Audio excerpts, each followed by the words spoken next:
The first time, my tail won a bar fight. Oh yeah, you heard right. So, this happened very shortly after the tail showed up. Back when I was still apologizing to door frames and misjudging the distance between my body and literally every object in existence. I'd kept the tavern open, which, in hindsight, was bold. Not smart, but bold. Hey, I need to pay rent. I'm behind the bar, trying to look like a man who hasn't recently woken up to an entire extra limb and a deep spiritual hatred for chairs. There were 4 of them. You know the type. Hooded, loud in that trying to be quiet way.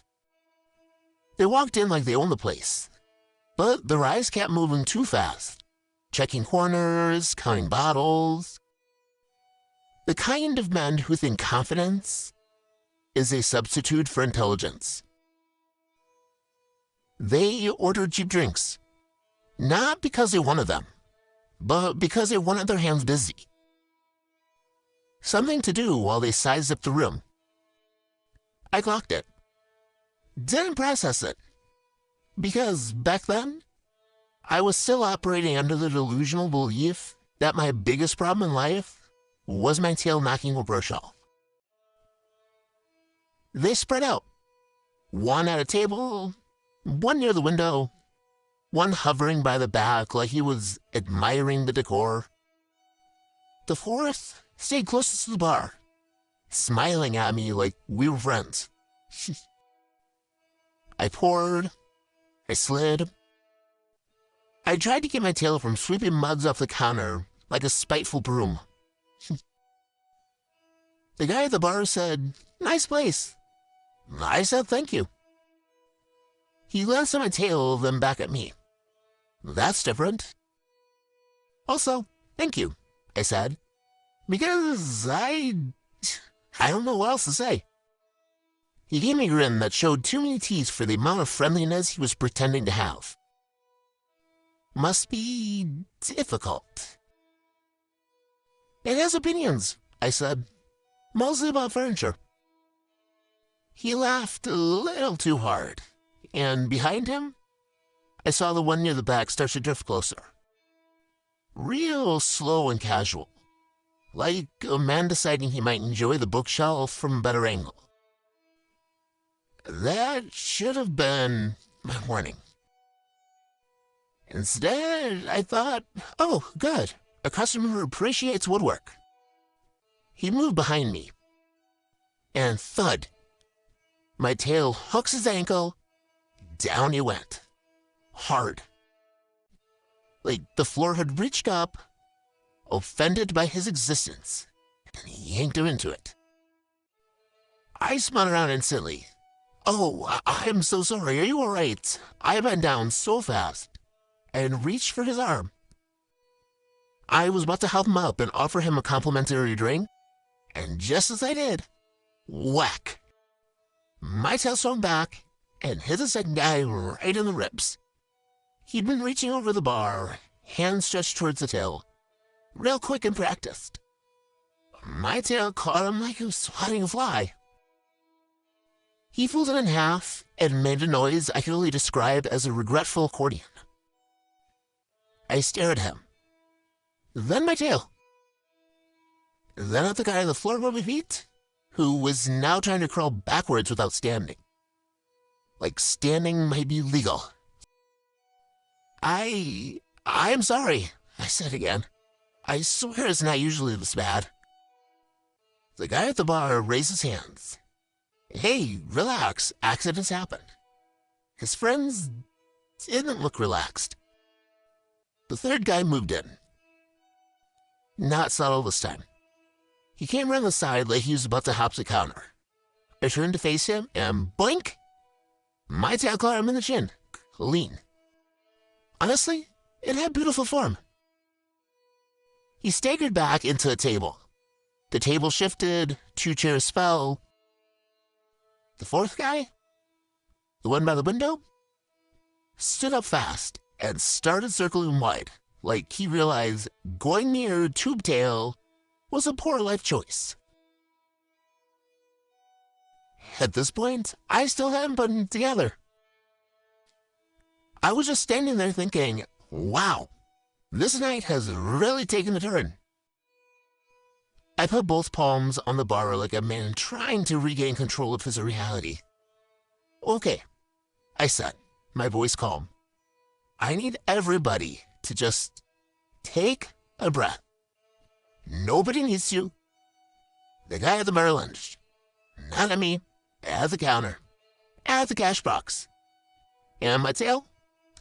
Well, my tail didn't like that. It swept sideways and caught him behind the knees. He went down, again. He landed on the man who had been hit in the ribs, causing both of them to wheeze. The man he landed on made a sound like, "Ow, God." And I stood there, holding my rag, like I'd enter a play halfway through, and nobody gave me the script. Did you just... I started. The guy at my feet jabbed his finger at my tail. That thing is attacking us. I blinked. It's not a thing. It's, well, me. It's rude, he snapped. I know, I said. I live with it. He tried to stand, and my tail moved. He sat back down. Across the room, the third guy, chin guy, stumbled forward again. One hand gripping his jaw, the other reaching towards the wall where I kept a rack of bottles. He had that greedy eyes of someone who decided the till wasn't enough. I turned to follow his movement. And because I turned, my tail turned. Whack. It clipped his wrist, a bottle wobbled, and he flailed, knocking right into my rack. 2 bottles fell. I caught one on a pure reflex. The other shattered on the floor. And silence. Everybody froze. I stared at the spilled liquor like it was a dead pet. Oh no, I whispered. That one was expensive. The guy stared at me. That's what you care about? Yes, I said flatly. Absolutely. He looked around, desperate now, like he was realizing none of this was going the way he'd rehearsed. And then, like fate had a sense of comedic timing, Elsie walks in, carrying a small basket. Hair pinned back with a kind of speed and precision that says she hadn't had time for nonsense tonight. Her gaze landed on me first, then the broken glass, then the 4 men on various parts of my floor groaning. She didn't even blink. She just says, "Zeyren." The way she said it, it carried our entire marriage. I can't explain, I said quickly. You always say that, she replied, stepping in and closing the door behind her. And it's never an explanation.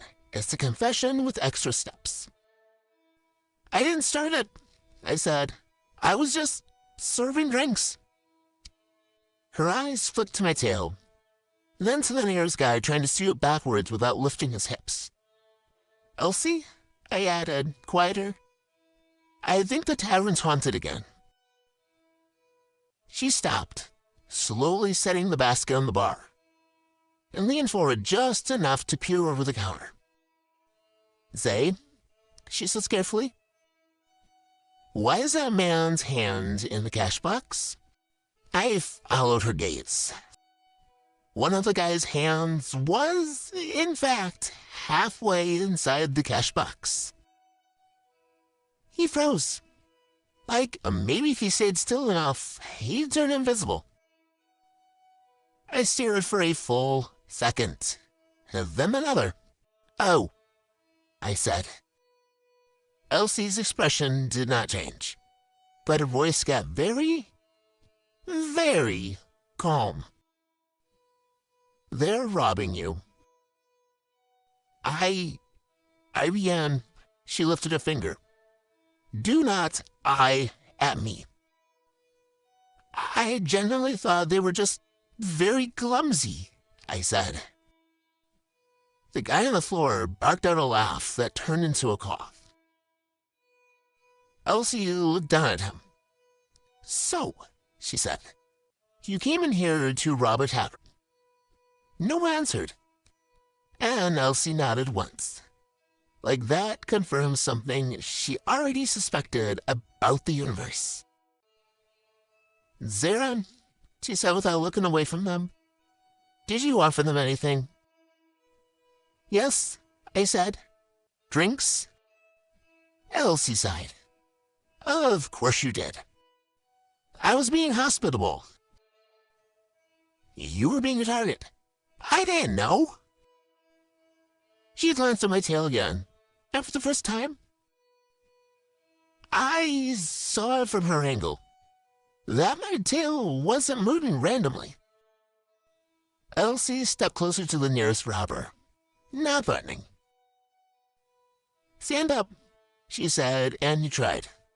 My tail slid into the path like a warning, and he sat back down. Elsie looked at me. Is it doing that on purpose? I don't. I started and my tail flicked once, like it was saying yes. Elsie stared at it for a beat, then nodded slowly. All right, good, she said to my tail. Then she looked back at the men.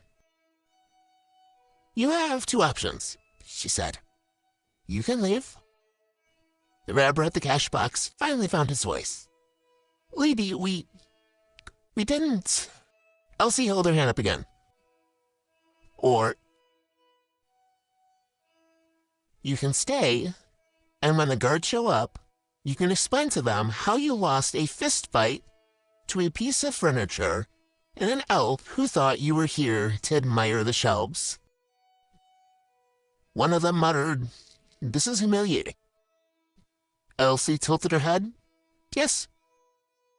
Another one, "That tail is cursed." Elsie glanced at me. It is. Then she looked at them again. But it's also apparently the only one of you in this room with survival instincts.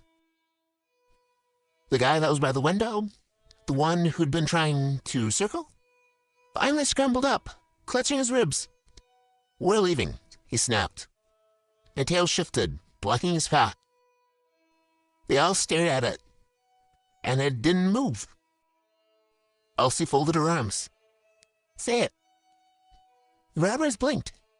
Say what? Elsie's smile was small and terrifying. Say you're sorry. A long pause. 4 men, 4 bruised egos, 1 broken bottle, and 1 tail with opinions. Finally, the first one grunted out, "Sorry." "Louder," Elsie said. "Sorry," he snapped. "Better," she replied, and nodded at my tail as it moved aside. They didn't just walk out. They fled, tripping over each other, nearly falling twice or more.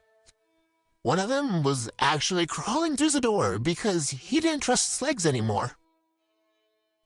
Silence returned to my tavern, and I stood there, still holding my rag, still trying to process the fact that my tavern had just survived an attempted robbery.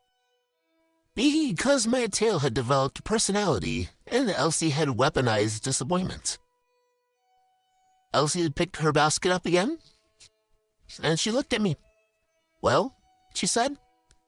"Well, what?" "Are you going to lock the door?" she asked, and I stared at her. Then at the door. Then at the cash box, still wide open. "Oh," I said again. Yes, probably." I locked it. Elsie glanced at the shattered bottle. That was the expensive one, wasn't it? I exhaled. It was. She nodded once. I'll add it to the list. The list? Elsie's list of reasons you don't leave Zeyren alone in his own tavern, she said, deadpan. That's not a real list. She looked at me, and I looked away. Okay, I admitted, yeah, it might be a real list. My tail thumped once behind me, and Elsie glanced down at it, softer. It's a good, she said. I blinked. You're proud of my tail? I am prouder it has more sense than you, she replied. I stared, offended. Then, quietly, I smiled. Because she was right. And for the first time since a curse, I didn't feel like I was carrying something embarrassing. I felt backed up. So, moral of the story, if you're ever thinking of robbing Zeyren's Critter-Tail Tavern and Brewhouse, don't. Not because I'm dangerous or smart, but because my tail has opinions, and my wife has standards. And neither of them likes thieves. Thank you all so much for listening. If you want to hear more of Zeyren's Tavern Talk, or meet some of the others in his world, just let me know in the comments. I've got plenty more stories to share, and every listen, like, comment, or subscription helps keep the drinks flowing. Until next time, stay safe, stay curious, and take care.